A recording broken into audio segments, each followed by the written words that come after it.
राधे राधे साथियों, मैं ज्ञान सहारा चैनल में आपका स्वागत करती हूँ।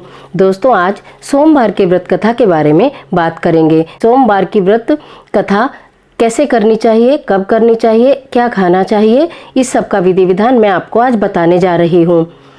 सोमवार का व्रत साधारणतः दिन के तीसरे पहर तक होता है। व्रत में फलाहार या पारण का कोई खास नियम नहीं है। आप कुछ भी खा सकते हैं। आप चाहे नमक के शुरू करेंगे या मीठे के, जो भी आप पहले दिन संकल्प करेंगे वही वस्तु आप ग्रहण करेंगे। किंतु यह आवश्यक है कि दिन रात में केवल एक समय ही आपको भोजन करना है। सोमवार के व्रत में शिवजी पार्वती जी का पूजन करना चाहिए। सोमवार के व्रत 3 प्रकार के हैं। साधारण प्रति सोमवार, जिसकी कथा मैं आपसे अब कहूंगी। एक सौम्य प्रदोष और एक 16 सोमवार के व्रत होते हैं, जो कि आप संकल्प लेकर 16 सोमवार ही करते हैं। सबकी तीनों व्रत की विधि एक समान ही है। शिव पूजन के पश्चात कथा सुननी चाहिए। प्रदोष व्रत, 16 सोमवार व्रत, प्रति सोमवार कथा, तीनों की अलग अलग है। मैं आज आपको प्रति सोमवार की कथा कहने जा रही हूँ। जब आप इस सोमवार के व्रत को उठाएं तो उस दिन प्रातःकाल स्नान करके और आप किसी एक स्थान पर पूजा के लिए बैठ जाएं जिसमें भगवान शंकर और पार्वती का चित्र हो। वहां पर बैठें, जल का लोटा लें, घी का दीपक जलाएं और कुमकुम से तिलक करके अपनी मंगल कामना भगवान के सामने रख दें कि किस कार्य के निमित्त मैं ये कथा कहने जा रही हूँ, ये व्रत करने जा रही हूँ।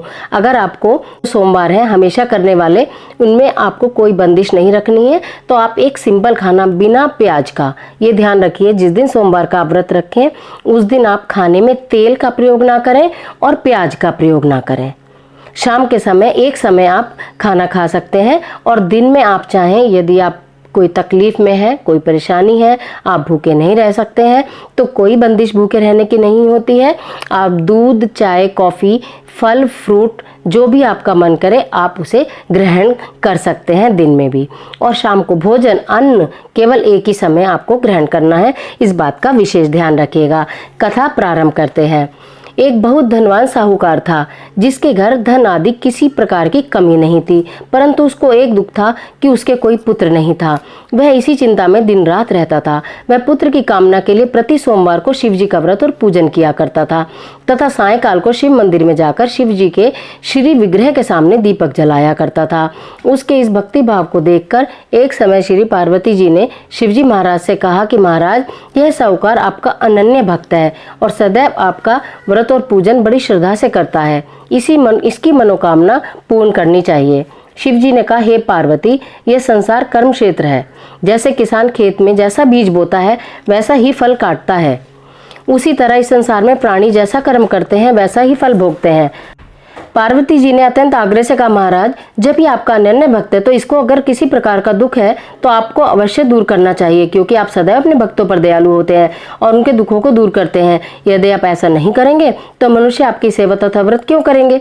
पार्वती का ऐसा आग्रह देख शिवजी महाराज कहने लगे, हे पार्वती, इसके कोई पुत्र नहीं है, इसी चिंता में यह अति दुखी रहता है। इसके भाग्य में पुत्र न होने पर भी मैं इसको पुत्र की प्राप्ति का वर देता हूँ, परंतु यह पुत्र केवल 12 वर्ष तक जीवित रहेगा।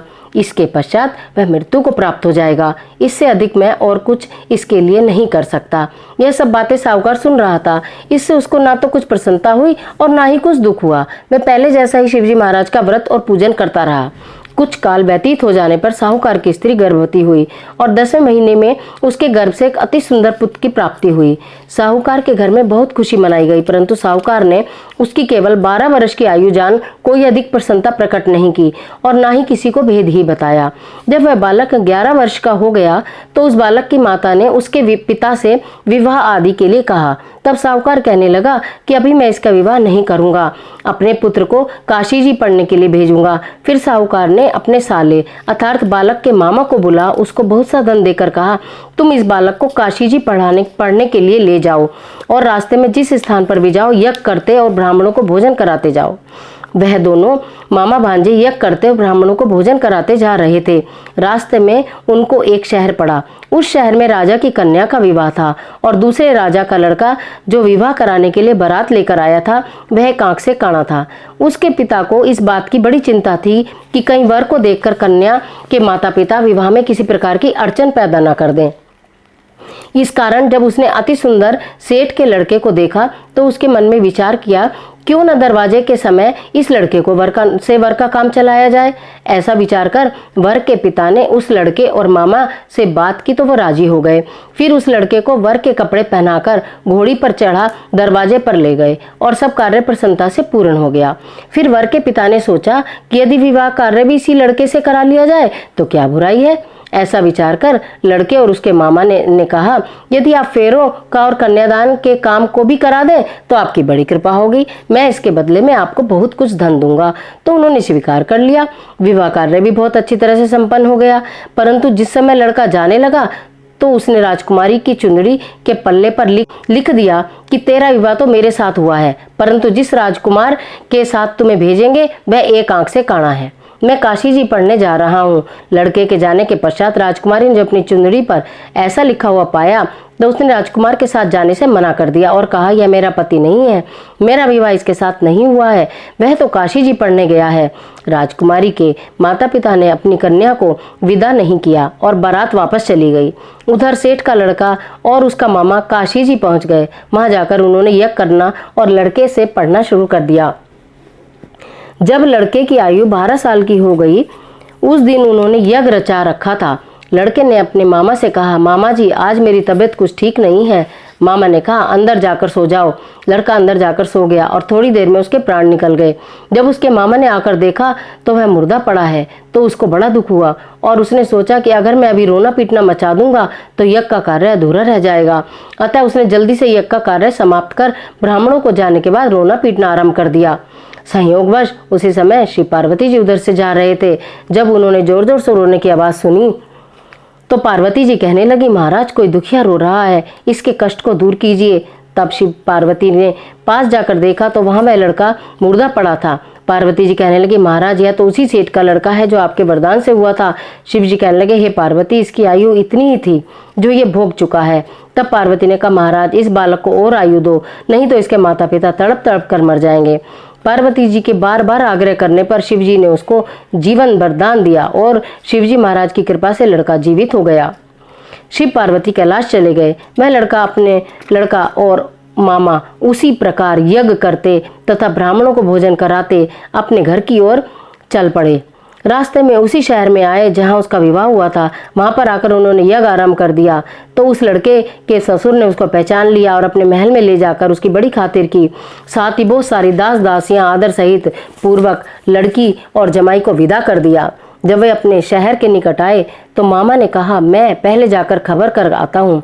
जब उस लड़के का मामा घर पहुंचा तो लड़के के माता पिता घर की छत पर बैठे थे और यह प्रण कर रखा था कि यदि हमारा पुत्र सकुशल लौट कर आया तो हम राजी खुशी नीचे आ जाएंगे, नहीं तो छत से गिरकर अपने प्राण दे देंगे। इतने में उस लड़के के मामा ने आकर ये समाचार दिया, आपका पुत्र आ गया है। उनको विश्वास नहीं आया। उसके मामा ने शपथ पूर्वक कहा कि आपका पुत्र अपनी स्त्री के साथ बहुत सारा धन लेकर आया है। तो सेठ ने आनंद के साथ उसका स्वागत किया और बड़ी प्रसन्नता के साथ रहने लगे। इसी प्रकार जो कोई सोमवार के व्रत को धारण करता है, उसकी इस कथा को पढ़ता है और सुनता है, उसकी समस्त मनोकामनाएं पूर्ण होती हैं। बोलो श्री शंकर भगवान की जय। और इस कथा को कहने के बाद आपको श्री शंकर भगवान की आरती करनी है, ओम जय शिव ओंकारा वाली। तो इस बात को आप ध्यान रखें, भगवान शंकर आपकी सारी मनोकामना पूर्ण करेंगे। और यदि आपने मेरा चैनल अभी तक सब्सक्राइब नहीं किया है तो उसे सब्सक्राइब ज़रूर कर दें, बेल आइकन का बटन दबाना ना भूलें। आने वाले और 16 सोमवार और सावन के सोमवारों की कथा मैं आपसे कहती रहूँगी आने वाली वीडियो में।